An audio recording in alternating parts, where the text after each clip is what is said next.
Today we're going to talk about modal verbs and degrees of certainty, or how sure we are that something's going to happen, and we're going to talk about it for future time.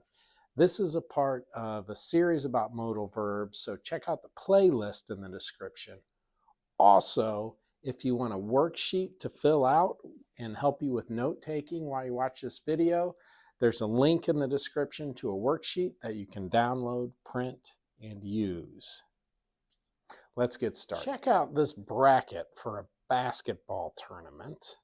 And what we can see is there's a number next to each team, and the higher the number means the better their record before this tournament. So the team that has the 1 next to it means they had the best record, and the team that has 16 had the worst record of all the teams in this tournament.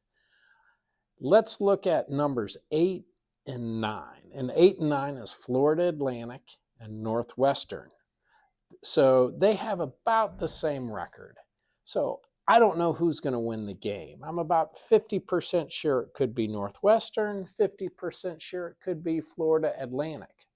A way I can show that 50% or less certainty is with may. So I could say Florida Atlantic may win the game, or Northwestern may win the game. So we use may plus the verb to talk about something in the future that we're not 100% sure about. We can also use might to get this idea of 50%. So Northwestern or Florida Atlantic might beat Northwestern. Third option is with could. So could plus the verb gives that 50%, just like may or might, 50% certainty. So Northwestern could beat Florida Atlantic.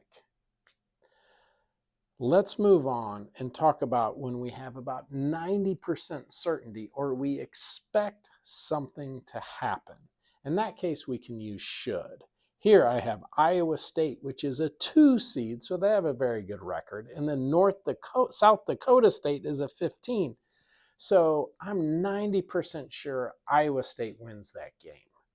So Iowa State should beat South Dakota State. I'm not 100% sure, but I'm 90% sure. We use should to show that. In addition to should, we can also use ought to or oughta. That's how we pronounce it. And that gives that idea, same like should, as 90% certainty or something we expect. Iowa State ought to or oughta beat South Dakota State. So just a quick review. For that 50% or less certainty about the future, we have may, might, and could to get that idea. And then if we really expect something to happen, we could use should or ought to.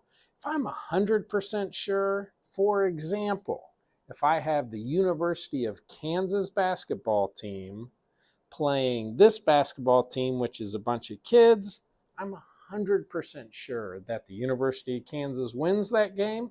So I'll just use the regular future tense, either will or going to. So the University of Kansas will win or is going to win that game. Thanks for watching this video about degrees of certainty and modal verbs about the future. Remember, this is all part of a playlist, so check out the playlist in the description if you want to learn a little bit more about modal verbs.